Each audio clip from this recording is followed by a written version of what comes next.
What's up everybody, Demon back, and welcome to a brand new video. This one is going to be doing my Walking Dead Season 7 Episode 6, titled Swear Breakdown, and of course there will be major spoilers in this video, because, well, we're breaking down the episode. So, if you haven't seen the episode and you're not caught up on Walking Dead, get out of here, because we're going to be talking about a lot of stuff. Lots of connections in this episode to previous episodes of Season 7 and previous episodes of The Walking Dead in general, so it's pretty cool.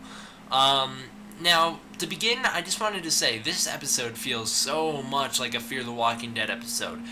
This is probably the closest we'll get to a Fear the Walking Dead crossover, because the setting is right next to an ocean, and we just feel completely out of place. I mean, that's the point. Tara's just thrown into this whole new place where she doesn't fit in, and I feel like, wow, I mean, it's like throwing us straight into Season 2 of Fear the Walking Dead, fresh on the Abigail. That's not necessarily a great thing. Fear the Walking Dead isn't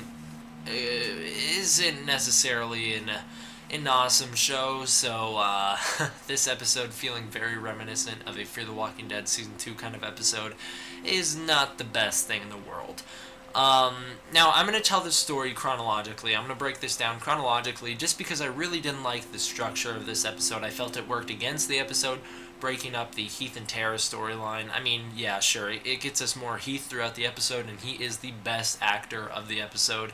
I mean, he's really the best character in the episode, in my opinion, but I think it works against the episode breaking up the story like this. So, we start out, and Tara and Heath are on their 2-week run that they left for in Not Tomorrow Yet, last season, Season 6. We're catching up with them now and finding out what happened to them on their run.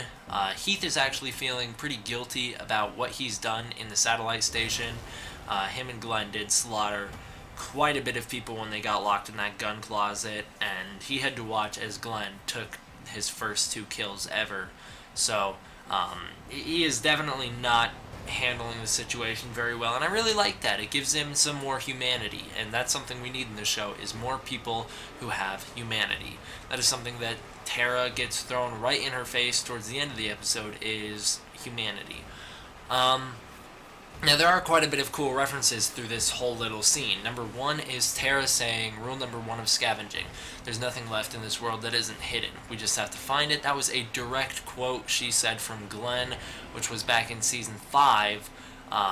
Glenn was inside of a building. He wound up finding, I believe he found some, like, muzzles for some guns, some silencers, and he found it inside of, like, a fridge or something like that, and he came out and talked to Maggie and Tara, and that's what he told them. Now, the other cool things going on here are the fact that Glenn is still being brought up even after his death, and although Tara and Heath don't know Glenn's dead, it is cool to see that his legacy is going to continue on through characters who he affected greatly.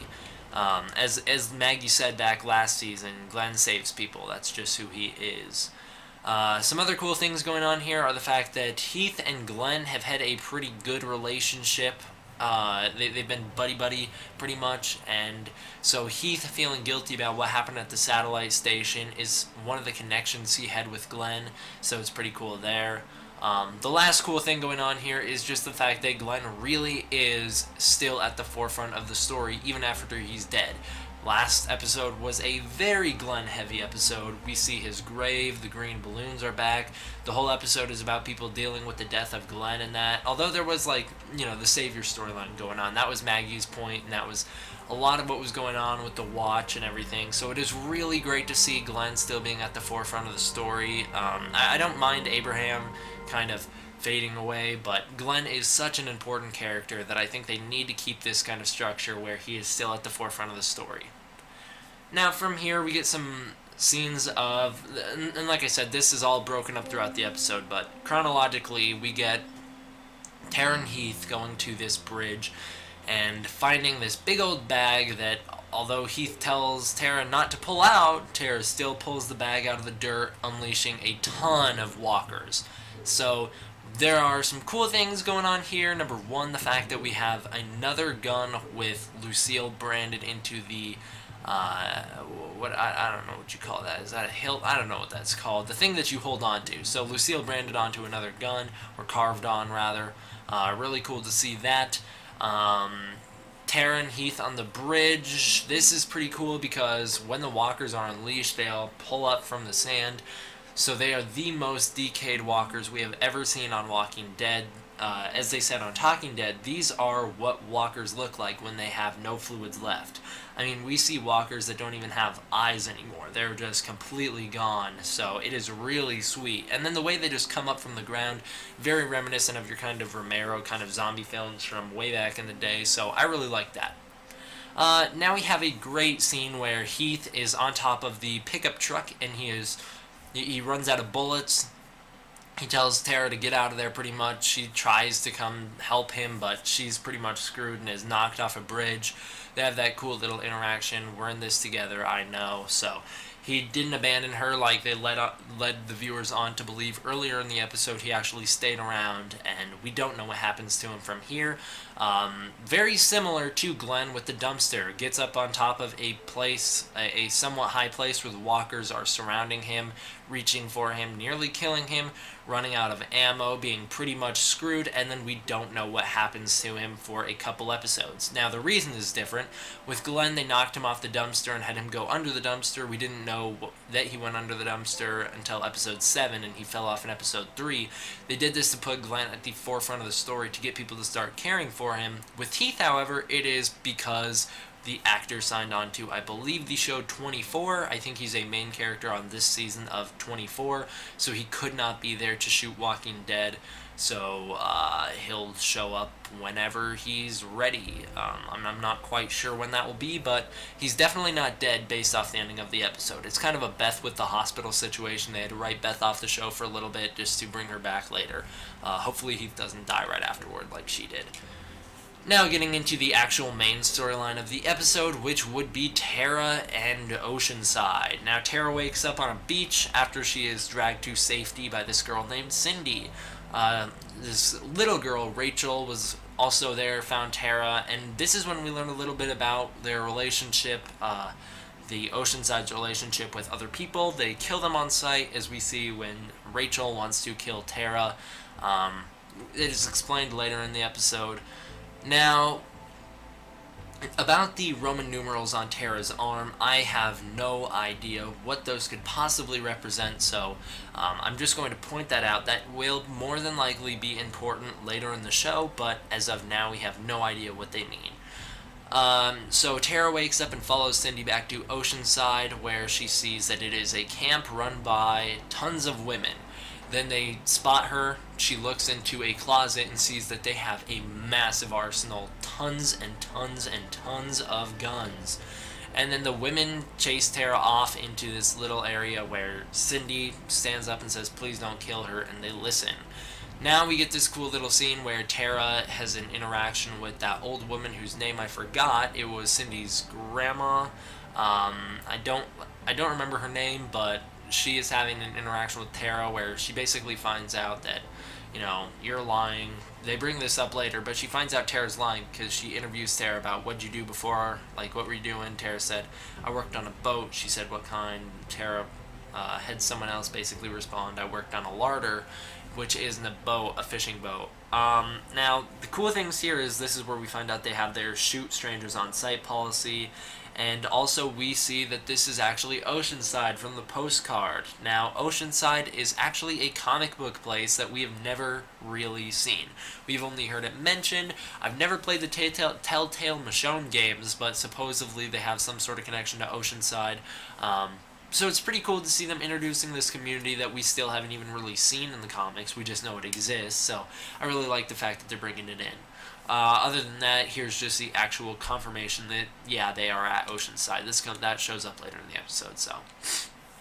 Now there's a dinner talk where we find out a lot about these people and a lot about Tara, or they find out a lot about Tara. We find out that these people got into this, as one lady words it, a skirmish with another group. Now, this wound up resulting in a lot of death. Every man in their entire camp was killed. Now Tara decides she's going to be honest, and she starts to explain. I come from a community. We have walls, houses. I have a girlfriend to get back to.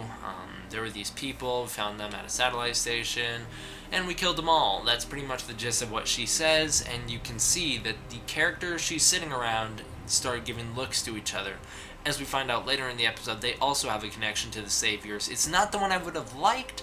I would have liked these women to have been the counterparts of the Saviors that they took out in the satellite station. I think that would have been a much better twist, is if these women were people who were either married to or boyfriend or girlfriend with and all this kind of stuff with the Saviors that lived in the satellite station. They just happened to live in a different location, and then they were going to be against Alexandria. I think that would have been a cool plot twist right there. But honestly, now knowing that it's Oceanside, they really shouldn't do that, because Oceanside is a comic book place, so that's best left alone. It's fine the way it is as of now. Tara leaves, and they basically chase her down. They're shooting at her, and she escapes. Then she's actually caught by one of the women.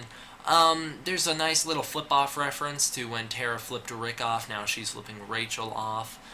Here we have the real explanation about what's going on with their Oceanside community. The Saviors owned them. The Saviors had the same kind of agreement they have with Rick. Although they tried to fight back, the Saviors lined up every man, every boy over 10, shot them in the head. Now they have no men in their camp. Now we know the Saviors killed children, which is really screwed up. I mean, we knew they killed that one kid from Hilltop, but we had no idea it was going to be that they would just slaughter little boys, so that's messed up. There is actually a lot of cool references in this scene, though, with the person explaining to Tara what's going on, saying that your friends and loved ones are dead pretty much, which is absolutely true. Denise, Abraham, and Glenn all died. Denise being Tara's girlfriend, the person she loved, Glenn being the person that saved Tara and brought Tara to Alexandria, and Abraham being the one who found Tara on the road and helped escort her to Washington. So, really, really sad to know that, everyone Tara loved is dead, and Glenn's dead, because he's still the one that I'm upset about. Other than that, though, other cool references are the fact that we get that Negan wound up lining up, or she rather says the Saviors lined up every man and boy over 10, shot them in the back of the head. Negan lined up Rick and crew and told them, get some guns to the back of their heads. He says, level with their noses, it'll be a real mess. So, pretty cool that reference right there. Lots of things that you probably missed here. Now Cindy helps Tara escape. They have a little conversation. You have to swear you're not going to tell anybody, which is a stupid thing that Tara swears that she will do, and then she keeps her promise. So, whatever. It was a dumb decision on Tara's part. This is what I was talking about earlier. Humanity being thrown back into her face. Now she's getting more dose of humanity right here and having another friendship. Tara does the fist bump with Cindy, which is her signature thing. She did it with Rick and the governor. And then they have this little skirmish on the bridge where they try and get Tara to the other side of the bridge through this walker pit. It works. Then we see this walker that looks an awful lot like Heath until it turns around and it's revealed it's a girl. Very reminiscent of the whole Madison situation from Fear the Walking Dead. There was a walker in Fear the Walking Dead this previous season, season 2, that looked identical to Madison up until it turned around. So, once again, like I said, lots of Fear the Walking Dead kind of things in this episode. Like the fact that it takes place right off a beach, Oceanside. They were on the ocean, lived off a beach in Fear the Walking Dead. So, like I said, this is like the closest, most reminiscent episode we've ever gotten. We probably will ever get. Then we find Heath's glasses, and we find out that he drove away. He left a little card, PPP. No one really knows what that means. There's been some speculation, PP Pants City. No, it's not PP Pants City, I promise you, because Heath would have no idea about that quote. Other than that, I have no idea what it means. It could really be anything, and we'll just have to wait for later. We see Tara's title card in the actual episode, so now we know where that comes from, and Tara walks back to a different song other than Easy Street, which is a huge missed opportunity.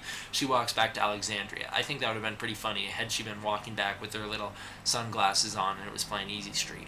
Eugene and Tara have this little interaction, no dialogue. Eugene just cries, and then Tara looks all sad.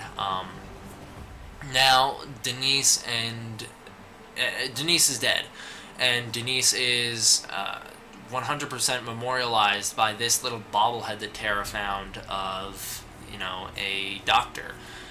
Tara sits there all sad. Rosita says, "Guns, ammunition, you have any leads? I'll go find him," pretty much. And Tara says, "I didn't see anything like that out there," because she doesn't sell out the other group. That was at the very beginning of the episode. We got references to snitches. Don't be a snitch. We heard that at the very start of the episode, and now here Tara's not being a snitch. If I were Tara, however, I'd be like, "Hey, I didn't see anything that you're looking for. I didn't see any guns, but I did find this bridge that had a ton of ammunition, so we can go pick that up, and we'll see what we can do." And then they could find Oceanside on their own. So that would be my way, and I'd be like, "Be careful, there's some scavengers around there. Don't know if they have any guns or not, but they looked dangerous." That's the kind of thing I do to try and play it off and not be a liar. So that's really it. The episode was kind of lame in my opinion. I really don't like these kind of bottle episode styles when they have really boring characters with storylines that could have been easily told in a different story. I mean, me giving this episode a low score of a 6.5 out of 10 is not because I'm one of those people who craves action. I think I gave, the Kingdom episode, The Well, I think I gave that, a 9 out of 10. That was an amazing episode. Really, really great. I love that episode. Hardly any action in it at all. So the bottle episodes can work when they're interesting. This one just wasn't interesting. And although that's probably because I've just never liked Tara, I really thought that this storyline could have been told in a much quicker way. Had they introduced, the Kingdom at the same episode that they did this one, maybe that would have worked better. Had it been, a 90-minute episode, or had they done something like had another Kingdom episode intertwined with this storyline, it may have worked better, because I really felt it worked against this one to just focus on Tara the whole time. Thank you guys all for watching. I hope you enjoyed. D-Man out.